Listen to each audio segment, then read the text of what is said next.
Okay everyone, this might be our most dangerous mission yet. Everybody into your pods! Why does this need to be for 5 players? Really?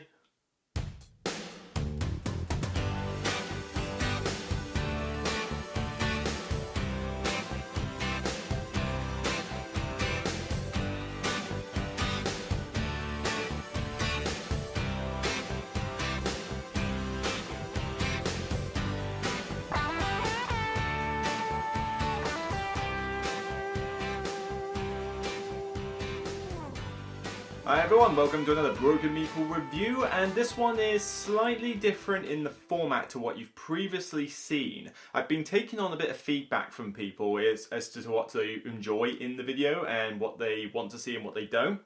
And a lot of it has come down to the overview section.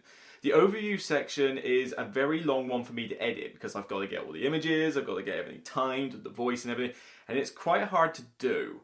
What people have sort of said is that they want an overview of the key mechanics and the game in general, but a lot of people don't like that whole segmented approach. So what I'm going to try and do now is try and do one free-flowing video.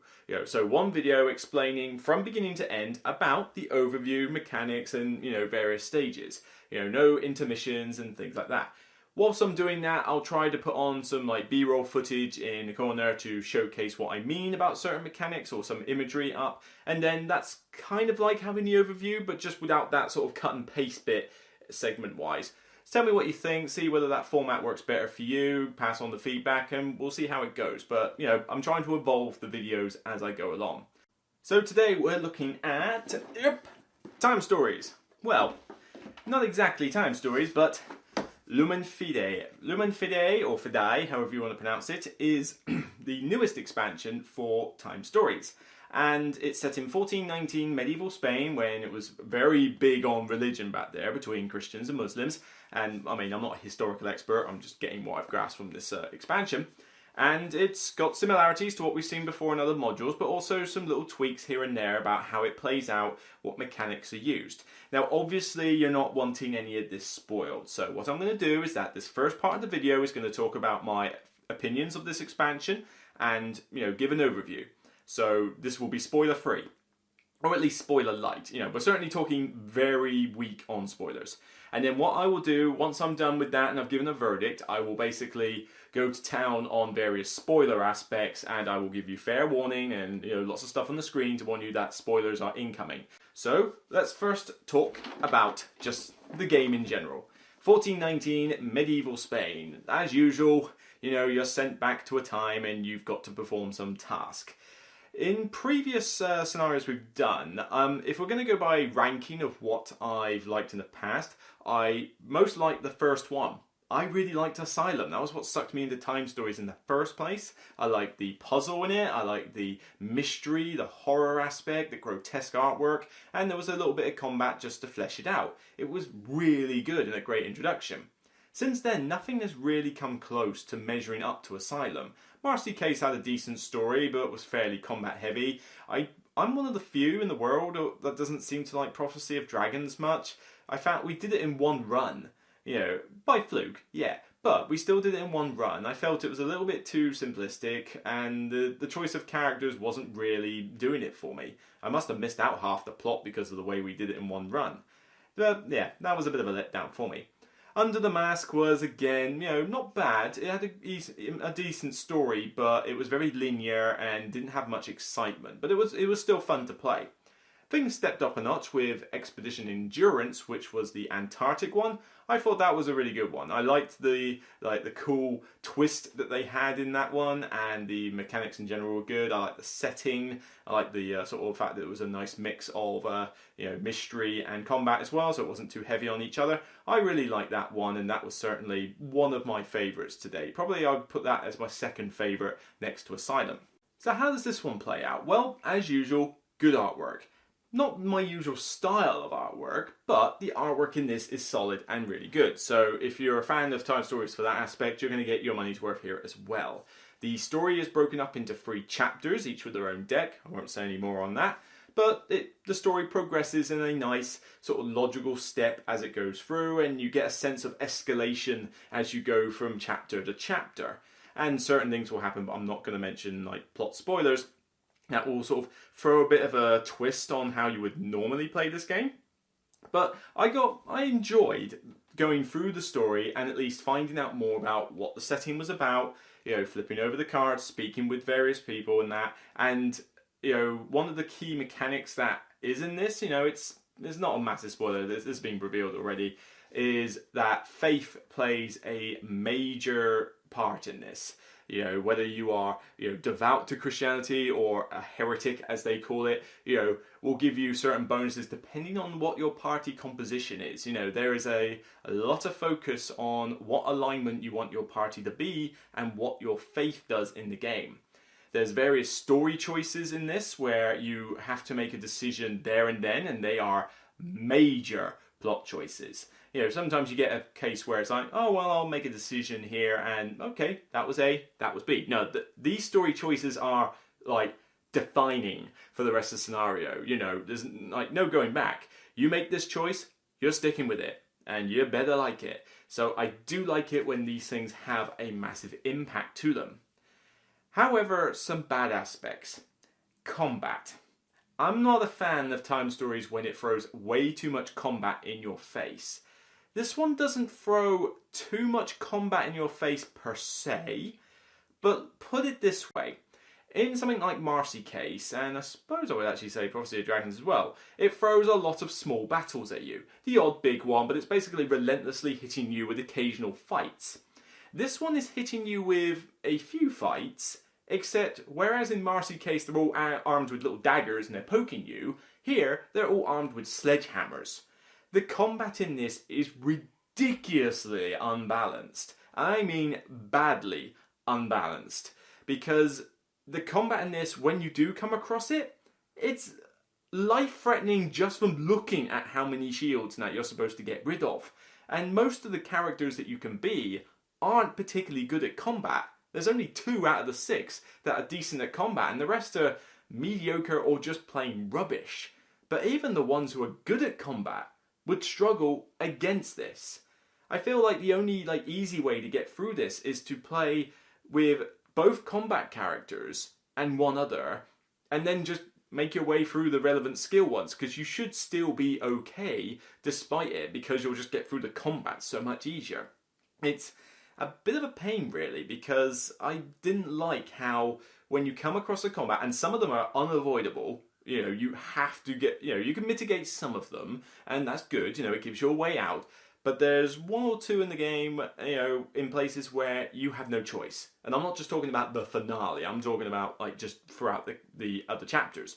You have to fight. And they are hard fights. They are crippling fights.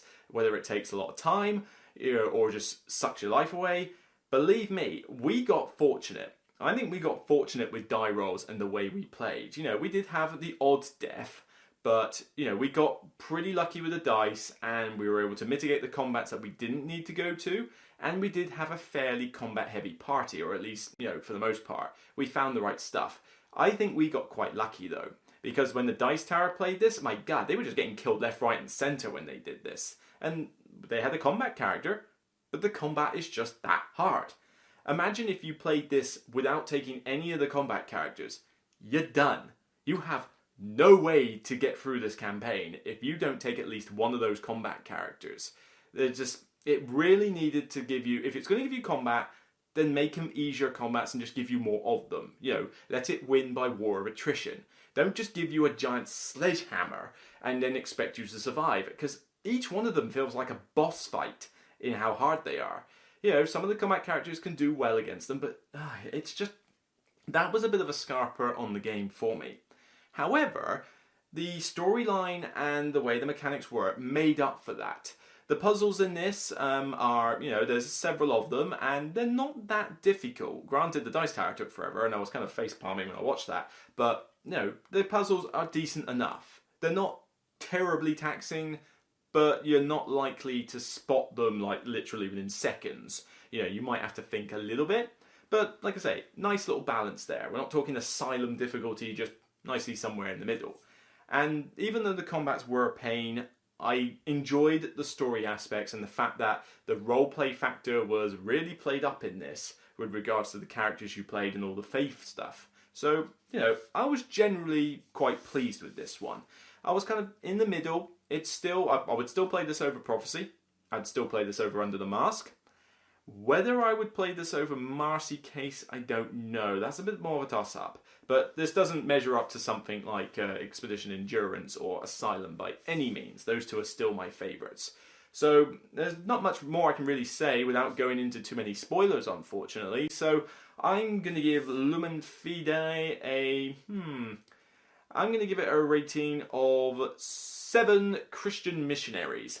Basically, it's a decent expansion and certainly worth playing, but just bear in mind that issue with the combat being like a sledgehammer in your face, prepare for it, and you will still enjoy the story. Right, that's it for the spoiler-free section. Now, spoilers, spoilers, spoilers, spoilers, spoilers, spoilers, spoilers. Okay, that enough warning for you? Right, hopefully that you've got the picture. Alright, let's talk about some of the spoiler problems in this. First off, the second chapter. When you start the scenario, you're put into this map of various locations you can go, and I don't just mean the plan map. I mean you have the whole landscape of half of Spain there, and you can choose where you want to go, and you're basically traveling to each one. That's pretty neat. I hated those knights or whatever they were, the black knights that kept following you all the time. Because it was inevitable you were going to fight one of them. You could not avoid them for the entire time and still do the mission. It was physically impossible. If it is, I'd love to see a video of it, but it just seemed like you were going to have to fight at least one, because we managed to get through just fighting one at a time, but some of you might have to fight them twice, depending on how you do or how you progress. And they're hard. There are so many shields, and the problem is a lot of these combats have those black heart shields, which means that you lose life automatically. So if it was just a lot of shields, it wouldn't be so bad. You just try not to roll skulls. But pretty much every time you rolled, you had to take damage, and most of the receptacles or whatever you've got just can't take those hits. So deaths can be quite frequent, and we've seen evidence of this on various other live playthroughs. It just didn't work, and that second part was just a little bit I love going to locations, and there were some really good moments. But again, you go to them and there's combat here and combat there, and each one is a difficult combat. None of these combats are easy by any means necessary. They're all pretty tricky. And also to top it off, when you get past chapter 1, that part where you were stuck and you were stuck in your receptacles, okay, nice twist. I like it from a storyline perspective. Problem is, what if you were one of those groups that didn't take combat characters? Or only took one combat character and you felt you needed the other one, or you wanted more combat effectiveness in the other characters? You're screwed. Honestly, I challenge anybody out there to get through the scenario without one of the combat characters. I'm saying it now. I want to hear stories of anybody who has managed to do the scenario with just the non-combat characters. If you've done it, fair play to you, respect. But I want to hear how your story played out and how you managed to get past those hazards, because they're just a nightmare to deal with. So that was a little bit of a hindrance. We got lucky because we took at least one combat character, and the buffing. We took the Heretic Knight, I think. We took the Nun, the boosting Nun, and I took the Secretary, because I wanted the dexterity checks. I figured I was going to go nick stuff, and well, I did that on a regular basis. So, we got all right, but it could have been a lot worse.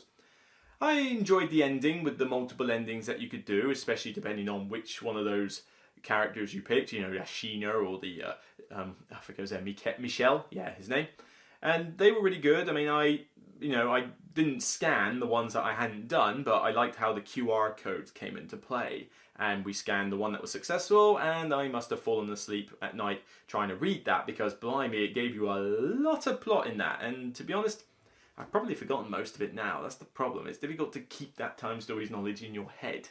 So, retained for another day. So I might have to read it again at some point and find out. My favourite part of this, though, was definitely the choices with Michelle and Yashina. I think that's her name. And when you had that plot point to decide, right, you know, she's a satanic, you know, you can't take her. If you take her, I'm gone. And you had to choose there and then which one of the two you took into chapter 2 and 3. That was brilliant. I really loved that because we had a good sort of little debate as to which one we should take. Although at the end of the day, we pretty much sided on the fact that, okay, she's saying she's with the Cyans.